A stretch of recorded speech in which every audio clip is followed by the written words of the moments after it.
This program is rated PG. It contains themes and scenes which may not be suitable for very young audiences. Parental guidance is advised. Be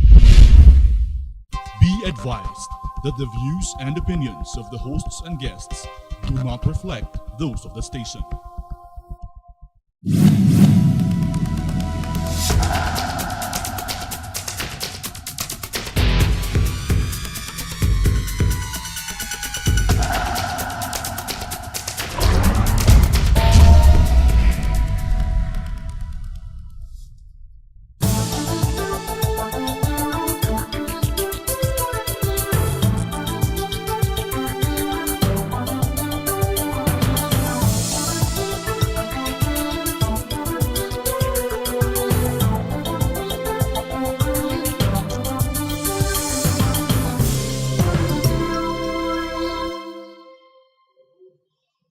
Dito sa ating pangalawang linggo ng Marso, pag-uusapan po natin very crucial issues of foreign loans of the Philippines for President Duterte's Build program. The first part will be about that. The second part will be about Mindanao and how it figures in President Duterte's Build and what changes could be suggested in the loans and spending for this Build for Mindanao in comparison to Luzon. And finally, the third part is, why is there so much negative news about President Duterte's Build program and the loans connected to it? Well, that's because of foreign interference, which we will explain in the segment on the American boys operating in the Philippines. But first, let me introduce to you, pakikilala natin ang ating panauhin ngayon. Siya ay consultant sa MINDA. MINDA po is M-I-N, then large letter, capital letters, D-N-A, Development Authority. This is a 40-year-old agency, from Marcos's time pa. No? It's created in 2010. No, because John Simon was with MDA before. Maybe there were some changes in the charter because we were still in college at that time. Mayor John Simon and many others were, as young graduates, worked with MDA with Aboitiz then. And one of the branches of MDA or MINDA is the SPDA, Southern Philippines Development Authority. Well, anyway, you'll clarify that a little later on. Our guest is Mr. Joel Escartin, who has frequently been with us before. He's a consultant, management, political, economic consultant, and he's now helping the Mindanao Development Authority. But first, of course, this is relevant to the development of Mindanao, these questions of loans for the build. And Mindanao requires so much infrastructure, trains, roads, highways, ports. That will be our second segment. The first segment is about this huge campaign to give a black image, a black name to President Duterte's loans for the build, in particular with China, the loans with China. Let's look at our first image, talking about China's debt trap. This is from a foreign magazine, Business Insider. It says that the loan is part of a so-called debt trap diplomacy in which China engages in infrastructure projects in poor countries, a pattern it has followed to establish its global Belt and Road Initiative. So, sabi dito, 1,100 more expensive than other options. We will expose this in this next 15 minutes to 20 minutes by showing you the facts and the statistics. It is not true. President Duterte has been negotiating very fair and square deals with Chinese loans, with Japanese loans, with other loans necessary for the build. They often compare the 2% interest that China has for its loans, that will amount to billions and billions, of course, to the Japanese loan, they say, of 0.01%. 0.01. That sounds very low. But what are the facts? The facts are, in time, Japan changes these interest rates. The initial announcement is always very nice. But look at this case. This is the case of Bangladesh. Japan jacks up, the title of this news report, Japan jacks up lending rate to Bangladesh. And if you can read the one upstairs, it says, the much cherished, softest lending by Japan is all over as the donor has hiked the interest rate to 1% from 0.01% for Bangladesh. And there it is. And what is the true picture of Bangladesh loans? The country's multilateral donor, you can read there from the same article, the World Bank provides its loans at 0.75%, or less than 1%, because of the size of the loans. The second largest donor, the Asian Development Bank, lends at around 2 to 3%. 2 to 3%. That's quite standard for ODA, Official Development Assistance Loans. India at 1%, because India is a neighbor of Bangladesh, and they have political reasons for that. And the final line there is China's interest rate for Bangladesh loans is 2%, which is lower than ADB minimum to maximum, and just about an international standard. So there is no such thing as debt trap in Chinese loans. 2% is an accepted rate and a low rate. And in the Philippines, Secretary Pernia of NEDA has said the Japanese loans are very limited, but the Chinese loans are abundant and easy to process, unlike the Japanese loans, which we will continue to explain further. So then you saw Japan jacks up lending rate to Bangladesh, and then but here in the Philippines there is a lot of noise against these loans and a lot of misinformation. For example, Roy Logoles goes around saying China seized the ownership of Sri Lankan port Hambantota, and again you will see there the term debt trap, 1.4 billion loan from China.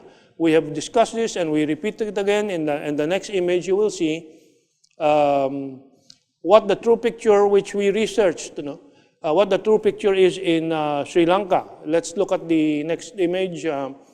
I posted this on Facebook.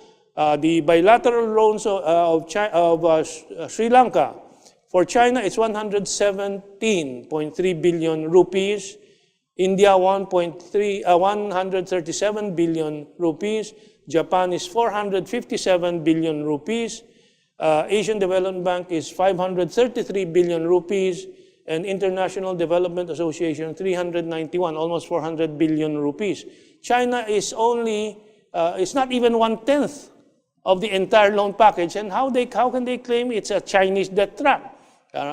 So there is a lot of disinformation from Goles, from others, I think we also have some other authorities, so-called. But now, let's go to the Philippines. They talk about the Japanese loan being very low, 0.01%. But as we see, and we have seen in Bangladesh, this will change over time. It also depends on the internal financial condition of Japan. Japan has been in negative interest rates for its own reasons and not for altruism outside. Inside Japan, they have had a stagnant economy for the past 30 years, and they have been trying to push their economy by negative interest rates as they have done in Europe and in the United States. But when they're pushing projects abroad, they push very, very, very expensive projects like subway trains. Let us look at the comparison between the on-grade train and the subway train. If you will see the next image there, the next slide, you can see ground level cost is much, much lower than the extreme right. The elevated is in the middle, it's moderate compared to the underground. So why is Japan pushing the underground? Because they can massively overprice it. As I have reported earlier in the previous shows here, the 25 kilometer, 23, different reports say different things, 23 to 25 of this subway train will cost 335 billion pesos. And this is not being explained to the public. And this is 45 times more expensive than the on-grade 600 kilometer, 170 billion peso Manila to Matnog, Manila to Bicol, 600 kilometers train that China is going to fund for the Philippines.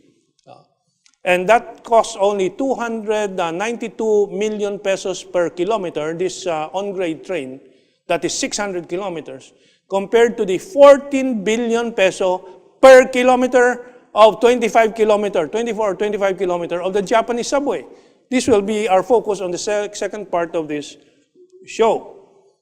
So those are the images about these loans.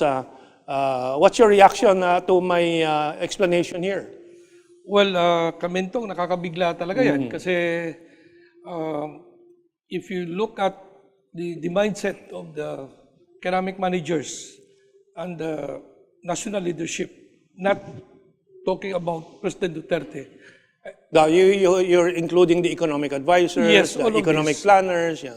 It would imply that they are still not keen on prioritizing Mindanao as the catalytic area for developing the whole country, achieving an inclusive growth. At nakakabigla rin ito sapagkat ang hiningi lang ng Mindanao, and this is the strong advocacy of Chairman Alonto of the Mindanao Development Authority, who, by the way, happens to be the first Muslim head of that. And he was saying that ngayon palang nagkaroon ng Senate President from Mindanao, Speaker from Mindanao, Presidente from Mindanao, Minda Chairman from Mindanao, at lumalabas na ba't parang naiiwanan pa rin itong Mindanao. And this is very glaring. Kaya ang sinasabi mo. Because he has been talking about and insisting that unahin na yung buong Mindanao railway system na medyo state-of-the-art naman. And most of them would argue that, Mindanao, wala pa masyadong ridership, walang mga goods to that would require such a high-speed cargo. But as you were saying, only two projects, the PNR South Long-Haul Highway to Matnog, that will cost 150 to 170 billion. 157, the figure you got. Yeah, it's in the figure I got today, is 170. Yeah, so, and but it's 335 billion, which means about 600 billion. Again, for two major projects, and we're not talking about what they're going to do with Manila, Malolos to Clark, and hanggang sa Ilocos. I would suspect that it would amount to about almost 1 trillion for the pesos, yes, for the Luzon-based rail system. And yet Mindanao is only asking, as you're saying, if what Chairman Alonto is really pushing, the total 1,200 kilometers that would circumvent around the whole Mindanao from south, central, north. What do you call it? Because the concept is circumnavigate, like the Magellan. circumferential area. That now they will start with phase 1 that covers Tagum, Digos, we'll go to Digos. the details of the Mindanao project in the second part. Okay. No? So what we're saying here is there's a glaring disparity, really. And I think isa ito sa mga kausa na pinaglalaban itong taga Mindanao na for decades naiwanan na kami. Yet now we have a Mindanao one president. Pinapalabas niyo pa nga ang Mindanao will not occupy the center stage of your priority direction? Importante nga yan. But first, let's make sure the public understands that many of the projects in Mindanao will be funded with Chinese loans also. The Chinese are aggressive in offering. And as you were saying, compared to Japan and the other sources of financing, they may appear, as you were saying, relatively higher at 2%. But we don't know yet the concessionals there because the Chinese have sent feelers that they're willing to structure the loan in such a way that it will give more also what you call grant component. And I understand. I don't know how they will package it, but what I know from Secretary Alonto is that the Chinese are even willing to start building the whole 1,200 kilometer That's right. rail system.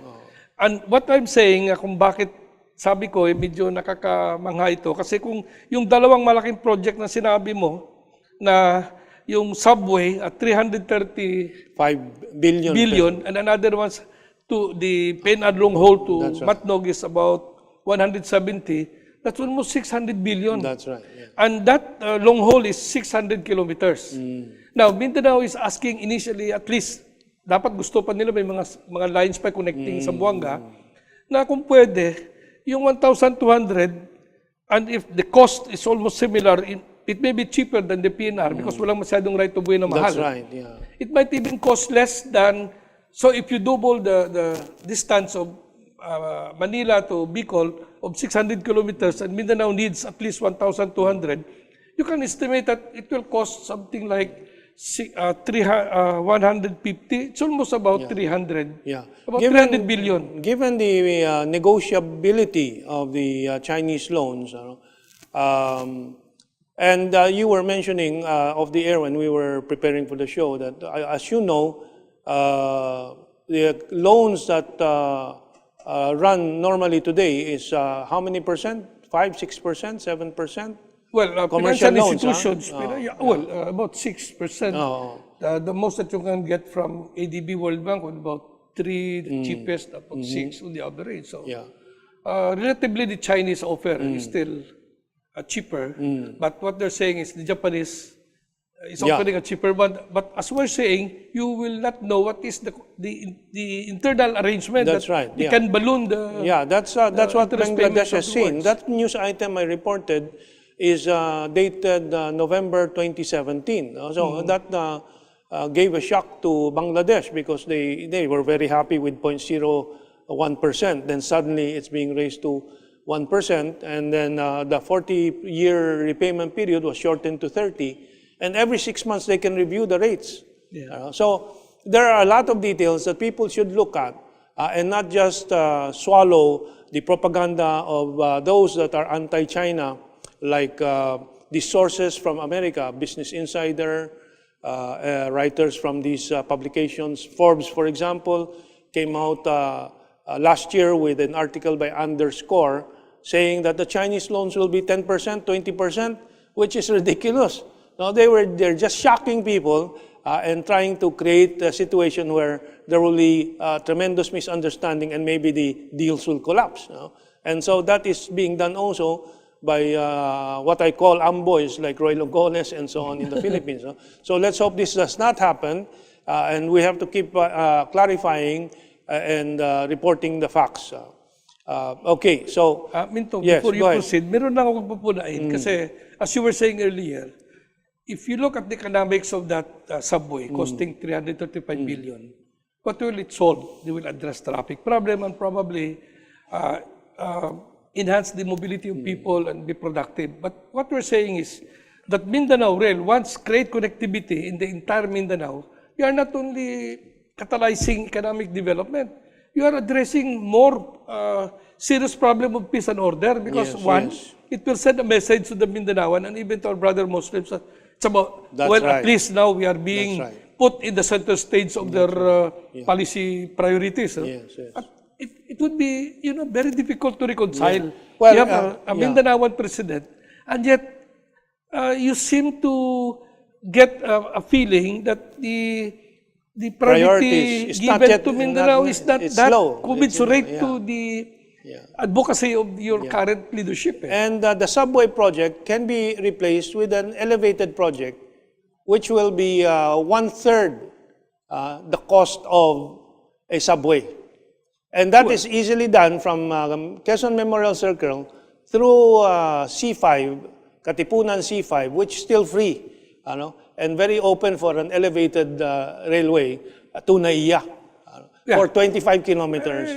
I share that. And not 335 billion, but only maybe 100 billion. But we'll go into details in our second segment.